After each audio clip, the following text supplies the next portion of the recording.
Études statistiques, partie 5. Dans cette dernière partie, nous verrons les différentes sources de biais dans un sondage. Tout au long de la capsule, nous consulterons et compléterons notre résumé. Alors, si vous ne l'avez pas déjà en main, je vous invite à aller le chercher pour pouvoir y ajouter des informations. Nous avons déjà discuté de biais dans les capsules précédentes. Nous allons faire ici un petit rappel sur la définition d'un biais. Un biais, c'est une erreur qui est produite à une certaine étape de l'étude qui fausse les résultats par rapport à la réalité. Nous avons vu qu'un mauvais échantillonnage, c'est-à-dire l'adoption d'une méthode d'échantillonnage inadéquate par rapport aux caractéristiques de la population, est une source de biais. Au niveau de l'échantillonnage, par exemple, si l'on avait une population hétérogène et que l'on appliquait la méthode d'échantillonnage aléatoire, eh bien, ceci entraînerait un biais, nécessairement, parce que nous avons vu que lorsque la population est hétérogène, eh bien, il faut choisir une méthode qui tient compte des différents sous-groupes de la population, comme par exemple l'échantillonnage stratifié.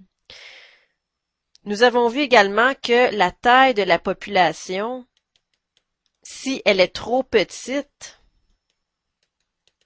eh bien, ceci est également une source de biais. Nous avons vu qu'il faut choisir une taille suffisamment grande pour ne pas biaiser les résultats. Rappelez-vous du petit tableau que nous avions avec les différentes tailles de population et les tailles de l'échantillon pour une marge d'erreur donnée. Bien que la méthode d'échantillonnage ainsi que la taille de l'échantillon puissent être des sources de biais potentiels, il existe d'autres sources de biais possibles. Voici une liste des principales sources de biais dont nous allons discuter.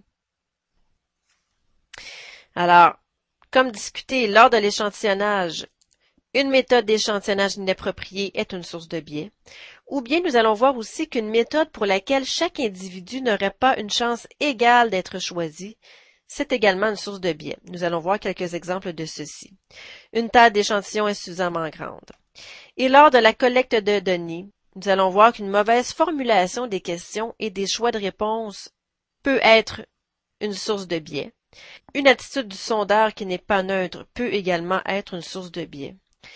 Également, lors de la présentation des résultats, nous allons voir qu'un mauvais traitement de données en ce qui a trait aux indécis ou à un faible taux de réponse peut être une source de biais.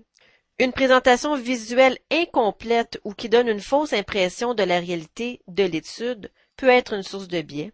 Et un titre qui ne décrit pas les résultats du sondage avec justesse peut également être une source de biais. Alors vous voyez qu'il y a plusieurs sources de biais. Plusieurs erreurs peuvent se produire tout au long du sondage. Alors il faut faire attention à chacune des étapes du sondage pour bien faire les choses, de telle sorte qu'aucun biais ne puisse s'introduire au cours du processus. Voilà. Premièrement, lors de l'échantillonnage, nous allons discuter de la deuxième partie ici, une méthode pour laquelle chaque individu n'aurait pas une chance égale d'être choisi. Si vous vous rappelez bien, les méthodes d'échantillonnage que nous avons vues précédemment, l'échantillonnage aléatoire, l'échantillonnage systématique et l'échantillonnage stratifié, étaient des méthodes d'échantillonnage que l'on nommait probabilistes parce que pour ces méthodes, chaque individu avait une chance égale d'être choisi. À l'opposé, voici quelques exemples où chaque individu n'aurait pas une chance égale d'être choisi. On nomme ceci un échantillonnage non probabiliste. Et ceci amène nécessairement un biais dans le sondage. Alors voyons une première méthode qui s'appelle l'échantillonnage par quota. Une école secondaire mène un sondage d'opinion sur un certain règlement de l'école. L'échantillon doit comporter 75 étudiants. La directrice demande à Marc de jouer le rôle de l'intervieweur. Elle lui dit « Tu peux former l'échantillon comme tu le désires, pourvu que tu respectes les quotas suivants. 50% de garçons, 50% de filles et 20% par niveau, c'est-à-dire secondaire 1 à secondaire 5. » Alors, la directrice ne demande pas ici de choisir les étudiants de façon aléatoire. Elle lui dit tu peux former l'échantillon comme tu le désires. Alors, cette méthode ne laisse pas une chance égale à chacun d'être choisi, car dans chacune des strates, les individus ne seront pas choisis de façon aléatoire, c'est-à-dire au hasard. Marc peut, par exemple, choisir tous les étudiants présents dans la bibliothèque à 15h30. Ou bien certains étudiants peuvent être écartés par discrimination. Il pourrait également décider de ne choisir que ses amis. Alors on voit ici que les étudiants n'ont pas tous une chance égale d'être choisis dans l'échantillon de Marc. Donc, c'est une méthode d'échantillonnage qui apporte nécessairement un biais à l'étude. Alors, cette méthode n'est pas une méthode adéquate. Une autre méthode qui est non probabiliste, donc qui amène une source de biais, c'est l'échantillonnage accidentel. Un échantillonnage accidentel, c'est un échantillonnage par lequel les individus sont sélectionnés sur la base de leur présence en un temps et un lieu donné. Par exemple, le journaliste pose des questions aux gens dans un centre commercial. Alors, encore une fois, l'échantillon n'est pas représentatif de la population parce que chaque individu n'a pas la même chance d'être choisi. Les gens qui fréquentent ce centre commercial ont davantage de chances d'être choisis. Donc, un échantillonnage accidentel, ce n'est pas un échantillonnage représentatif de la population. Un échantillonnage volontaire, c'est un échantillonnage par lequel les individus sont sélectionnés sur la base de leur désir de faire partie de l'échantillon. Par exemple, un animateur de radio pose une question à ses auditeurs et propose de téléphoner pour lui donner son opinion. Encore une fois, ce ne sont que les personnes qui veulent bien répondre à la question qui font partie de l'échantillon. Alors, chaque individu n'a pas la même chance d'être sélectionné. Donc, c'est un échantillonnage biaisé, nécessairement. Maintenant, lors de la collecte de données, eh bien, une mauvaise formulation des questions et des choix de réponse peut être une source de biais. Les questions posées doivent être précises, faciles à comprendre, formulées sans ambiguïté et doivent être formulées de façon à ne pas influencer la réponse. De plus, elles doivent être formulées de façon à ce que le répondant veuille bien collaborer et soit sincère dans ses réponses. La formulation des questions est très importante dans l'élaboration d'un sondage. Voici des exemples de questions qui seraient mal formulées. Si on pose par exemple « Êtes-vous une personne ayant bon caractère ?» Eh bien, bon caractère, ça veut dire quoi? Pour certaines personnes, un bon caractère peut représenter quelque chose et pour certaines autres personnes, un bon caractère, eh bien, c'est complètement autre chose. Alors, le terme bon caractère, c'est un terme qui est flou. Ce n'est pas un terme qui est précis. Et aussi, la majorité des personnes seraient sûrement portées à dire oui. Puisqu'un bon caractère, ce n'est pas quelque chose de précis, ce n'est pas une bonne formulation de question. Question 2. N'êtes-vous pas contre le projet de loi sur la langue d'enseignement? Lorsque vous utilisez le ne pas, ceci suggère une position. Donc, ça suggère une réponse.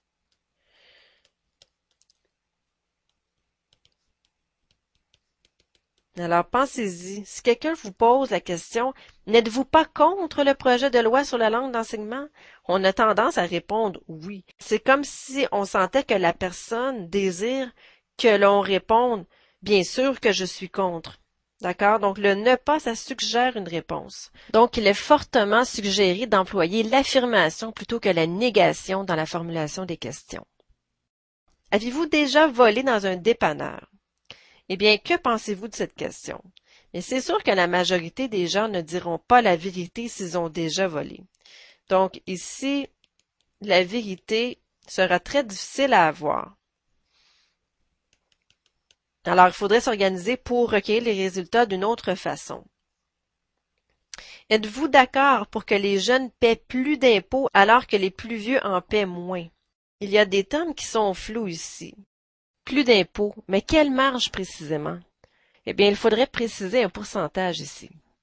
La question est donc floue et un peu compliquée. Les termes jeunes et plus vieux sont également des termes qui ne sont pas clairement définis. Est-ce qu'un jeune, c'est une personne de 16 à 30 ans ou de 16 à 35 ans? Ceci n'est pas clarifié dans la question. Or, la formulation des questions doit absolument contenir des termes clairs et sans possibilité d'interprétation. Ensuite, voulez-vous que la loi sur le tabac entre en vigueur le 1er janvier prochain à moins d'un revirement de situation suite à une demande des propriétaires de bars? Alors, encore là, c'est compliqué, c'est beaucoup trop compliqué comme question. La personne termine de nous lire la question et on ne se rappelle déjà même plus du début. Donc, c'est beaucoup trop compliqué, il y a beaucoup trop d'éléments dans cette question. Il est certain que les gens auront de la difficulté à répondre à cette question. La question pourrait être remplacée par « Voulez-vous que la loi sur le tabac entre en vigueur le 1er janvier prochain ?» et énoncer la loi sur le tabac, par exemple. C'est tout. Alors, on éviterait la deuxième partie qui vient tout compliquer la situation. 6. Combien de voyages de 3 jours ou plus faites-vous par année? Et ici, vous avez des choix de réponse. De 2 à 5, de 6 à 10, et 10 et plus. Alors ici, il manque un choix de réponse. Il se peut que la personne ne fasse aucun voyage par année. Alors, il manquerait ici un choix de réponse qui est 0 ou 1 voyage. Alors, si les choix de réponse ne couvrent pas l'ensemble de toutes les réponses possibles du répondant, les données risquent fort bien d'être biaisées. De plus, on observe qu'il y a un chevauchement de valeurs dans les intervalles présentés. Le nombre 10 ici appartient à l'intervalle du choix de réponse B et appartient également à l'intervalle du choix de réponse C. Il faudrait modifier un des deux choix de réponse ici pour que les catégories soient mutuellement exclusives. Maintenant, une autre source de biais qui peut survenir lors de la collecte de données est l'attitude du sondeur. Une attitude du sondeur qui n'est pas neutre peut faire en sorte que le répondant soit influencé par l'attitude du sondeur et que ceci ait pour effet de changer son opinion. Exemple, le sondeur présente un premier produit avec un large sourire et un deuxième avec un air moche et vous demande de choisir entre les deux. Par exemple, le sondeur vous présente 2 types de téléphones cellulaires et vous demande lequel des deux possède le plus joli format. Alors, avec son attitude, il suggère que le premier est beaucoup plus joli. Ceci peut évidemment influencer la réponse du répondant. Deuxième exemple, le sondeur explique son point de vue à une dame qui ne sait quoi répondre à une question. Si le répondant dit « je ne sais pas », eh bien, le sondeur doit inscrire « ne sait pas » sur son formulaire. Le sondeur ne doit pas expliquer son point de vue afin d'influencer la réponse de la dame. Voilà.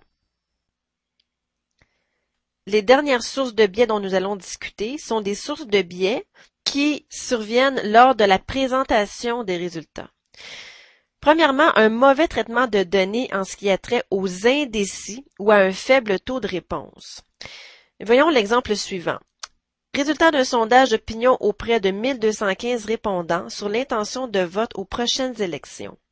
Vous avez les différents partis avec 230 indécis et 225 personnes qui ont refusé de répondre. Voici les résultats de chacune des catégories sous forme de pourcentage. La marge d'erreur est de plus ou moins 3%, 19 fois sur 20.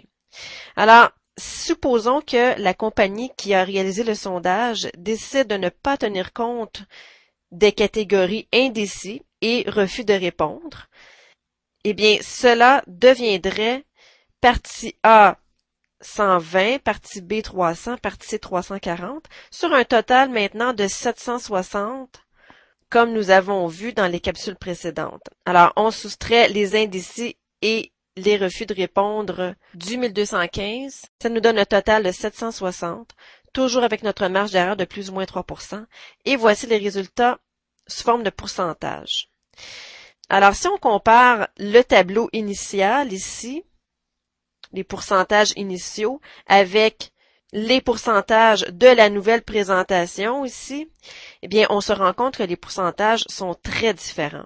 Ici, la compagnie de sondage afficherait que le parti C obtiendrait la faveur de 45% de la population, alors que la réalité du sondage affiche un pourcentage de 28% seulement. Alors, l'écart entre 45% ici et 28% est très élevé. Même chose pour 39% et 25%.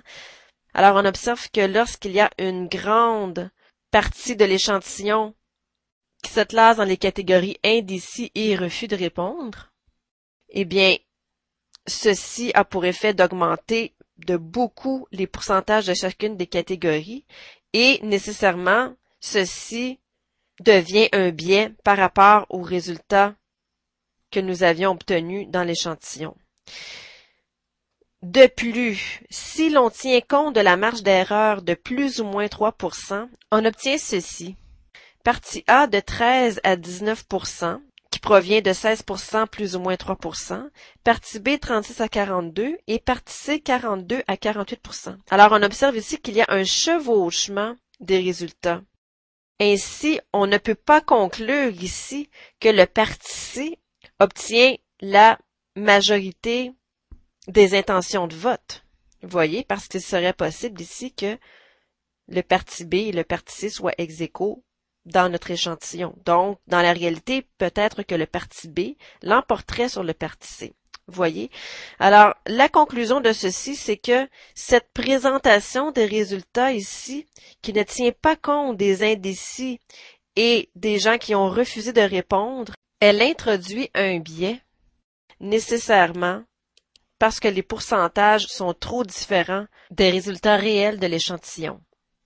Alors, dans ce cas, lorsque vous avez beaucoup d'indécis et de gens qui n'ont pas répondu, comme ceci, eh bien, il faut les afficher dans les résultats du sondage. Voilà, il ne faudrait pas utiliser la deuxième façon ici, qui introduit un biais. Voilà. Maintenant, une présentation visuelle incomplète ou qui donne une fausse impression de la réalité de l'étude peut être une source de biais. Et aussi un titre qui ne décrit pas de façon juste les résultats du sondage. Vous avez un diagramme ici circulaire et avec un titre Amélie et Gérard ex aequo. Premièrement, vous n'avez aucun pourcentage sur chacune des sections du cercle. Donc, on ne peut pas dire ici que Amélie et Gérard sont ex aequo. Vous devez absolument avoir, lors d'un diagramme comme ceci, les résultats numériques pour chacune de ces parties.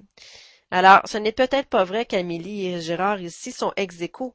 Peut-être que Amélie a quelque chose comme 34% des résultats et Gérard 33,2%. Vous voyez, donc, ici, il y a un manque d'informations dans le tableau.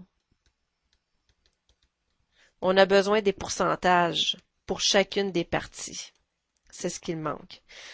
Maintenant, regardons l'exemple suivant. Les garçons beaucoup plus faibles que les filles à leur examen de français. Nous avons ce titre ici qui accompagne ce graphique. Observez bien le graphique. Au premier coup d'œil, on a l'impression ici que la note des filles est beaucoup plus élevée que la note des garçons. On parle ici de note moyenne, évidemment. On a l'impression que la note des filles est au moins 3 fois plus grande que la note des garçons. Mais observez bien ici l'axe vertical. Il y a une coupure ici, une coupure d'axe qui a été effectuée. Alors, si on place les informations numériques sur le graphique, eh bien, on voit ici que la note des garçons est 75% et que la note des filles est de 80%. Alors, est-ce que le titre les garçons beaucoup plus faibles que les filles à leur examen de français justifient les résultats? Ce n'est pas tout à fait vrai que les garçons sont beaucoup plus faibles. Ils sont plus faibles, mais ils ne sont pas beaucoup plus faibles. Vous voyez? Alors, l'apparence visuelle du graphique nous fait croire que les garçons sont beaucoup plus faibles ici, alors que ce n'est pas du tout le cas. Alors, observez toujours, premièrement, si les informations numériques sont présentes dans le graphique. Et sinon, eh bien, allez vous-même chercher l'information numérique dans le graphique avant de vous laisser influencer par l'apparence ou la hauteur des bandes verticales. Attention aux axes qui sont coupés. Voilà. Donc ici, on a un exemple où le titre ne traduit pas de façon correcte les résultats de l'étude. Voilà. Exercice 1. Dire si chacune des situations suivantes présente ou non une source de biais. Si oui, la nommer et l'expliquer. Alors, voici deux situations ici. Je vous laisse lire ceci et répondre à la question. Mettez la vidéo en mode pause et je reviens ensuite avec la solution. Solution de l'exercice 1A. Sylvain adore la musique. Pour son émission de radio à la radio étudiante, il a effectué un sondage pour savoir quel était le groupe favori des années 70 des auditeurs. 25 personnes ont téléphoné pour donner le nom de leur groupe favori. Alors oui, il y a une source de biais. La méthode d'échantillonnage, elle est inadéquate. Plus précisément, c'est un échantillonnage volontaire qui est une méthode non probabiliste, comme nous avons dit, c'est-à-dire que chaque individu n'a pas la même chance d'être choisi. Voilà. Ensuite, le B. Plus de gens sont en accord qu'en désaccord avec le choix du nouveau président du conseil étudiant. Alors, oui, la source de biais est le titre en fonction des résultats. Ceci est très important. Observez bien ceci. Il est faux de dire que plus de gens sont en accord, alors que lorsqu'on applique la marge d'erreur, les résultats se chevauchent. Regardez bien ceci. Alors, si on dit 48% plus ou moins 2%, la proportion de gens qui sont en accord est de 46% à 50%. En désaccord, c'est 47% plus ou moins 2, qui donnerait 45% à 49%, et ne c'est pas de 3% à 7%. Alors, vous voyez que ici, vous avez un chevauchement de résultats, ce qui veut dire que les gens qui sont en accord 46 à 50 et en désaccord 45 à 49. Par exemple, ici, on pourrait avoir 48 et ici, en désaccord, ça pourrait être 49. Alors, vous voyez ici qu'il est faux de dire que plus de gens sont en accord. Il se peut qu'il y ait plus de gens ici en désaccord si on considère la marge d'erreur. Donc, lorsque vous avez une marge d'erreur ici, calculez les intervalles et regardez si le titre décrit bien les intervalles donnés avec le pourcentage. Alors, ceci est très intéressant. Il faut bien tenir compte du chevauchement des résultats lorsque ceci survient. Même chose, dire si les situations suivantes présentent une source de biais ou non. Alors, vous avez deux autres situations, C et D. Mettez la vidéo en mode pause et je reviens ensuite avec la solution. Solution de l'exercice 1C. Un sondage est mené auprès de 2000 conducteurs québécois de 18 à 70 ans. On utilise la méthode d'échantillonnage aléatoire. On pose la question suivante. Avez-vous déjà commis un délit de fuite? Alors oui, c'est sûr qu'il y a une source de biais. La question est mal formulée. La majorité des gens risquent de ne pas dire la vérité ici. Alors, c'est sûr que si on vous dit que vous avez déjà commis un délit de fuite et que vous en avez déjà fait un, bien, la majorité des gens vont mentir.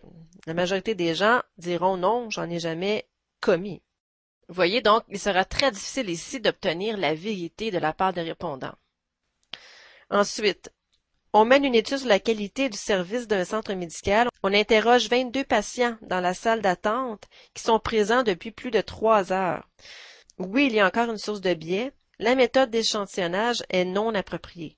Si vous choisissez pour former votre échantillon les gens qui attendent depuis plus de 3 heures, eh bien, il y a de fortes chances que ces gens soient frustrés et que leurs sentiments de frustration viennent influencer leur opinion sur la qualité du service de façon générale. On dirait ici que la cueillette de données n'a pas été réalisée dans des conditions neutres. Aussi, les patients de ce centre médical n'ont pas été choisis de façon aléatoire. La personne qui a mené l'étude a choisi un échantillonnage ici accidentel, comme on a vu. Donc, accidentellement, si on peut dire, il y avait 22 patients dans la salle, eh bien, on a choisi ces 22 patients-là. Donc, c'est un échantillonnage non probabiliste. Alors, voilà la cause du biais ici. Même chose pour le E et pour le F, mettez la vidéo en mode pause et je reviens ensuite avec la solution. E. On mène une étude pour connaître l'opinion des Canadiens sur les actions du premier ministre en matière d'environnement. On utilise un échantillon stratifié de 125 personnes. Alors ici, oui, il y a une source de biais. La taille de l'échantillon est beaucoup trop petite. 125 personnes, c'est un échantillon qui n'est pas suffisamment grand. Si vous retracez dans votre résumé le tableau des tailles d'échantillons, alors pour une marge d'erreur de plus ou moins 5%, ça nous prenait minimum 384 personnes pour construire un échantillon assez représentatif de la population. Donc, moins que ceci, ça nous donne une marge d'erreur beaucoup trop grande et on perd beaucoup de précision. F. Afin de connaître le niveau de connaissance des jeunes Québécois âgés de 15 à 18 ans en histoire et en géographie, on distribue un questionnaire à 2200 jeunes dans cette catégorie d'âge. Pour ce faire, on utilise un échantillonnage stratifié par région administrative, Montréal, Québec, Mauricie, Abitibi-Témiscamingue, etc. Donc, ici, il n'y a pas de source de biais apparente. Alors, sur 2200 jeunes sur la population du Québec, c'est suffisamment élevé. On utilise un échantillonnage stratifié, donc ce qui respecte les différentes régions du Québec. Alors, à prime abord, il ne semble avoir aucune source de biais. Voilà. Pour conclure, voici le résumé. Les principales sources de biais peuvent provenir d'un échantillonnage biaisé si on a un mauvais choix de la méthode, une taille d'échantillon trop petite, un échantillon qui est non probabiliste, c'est-à-dire où chaque personne n'a pas une chance égale d'être choisie, par exemple des volontaires pour répondre à un sondage. Des questions mal formulées, une mauvaise attitude du sondeur, des mauvaises conditions de cueillette de données. Des réponses biaisées, c'est-à-dire par une erreur de mesure, ça peut arriver aussi. Des influences extérieures, un taux de réponse trop faible ou beaucoup trop d'indécis. La présentation des résultats biaisés, un titre qui est non approprié, l'élimination de l'affichage de certains résultats, des tableaux d'apparence trompeuse. Voilà. Alors voici les principales sources de biais. Vous pouvez transcrire ceci sur votre résumé. Vous avez maintenant tous les outils en main pour effectuer votre analyse, à savoir si une étude statistique a été menée sans biais. N'oubliez pas que plusieurs études publiées dans les médias manquent de rigueur et comportent un ou plusieurs biais. Développez donc votre sens critique et vérifiez toujours la source de l'étude. Posez-vous les questions suivantes. Qui sont les personnes qui ont mené l'étude? Est-ce que ces personnes sont des spécialistes dans le domaine? Alors, bien sûr qu'il existe de très bonnes études menées de façon rigoureuse, mais peu importe le sujet de l'étude, vérifiez toujours qui a mené l'étude et de quelle façon. Voilà, ceci complète la capsule. Je vous souhaite un bon travail.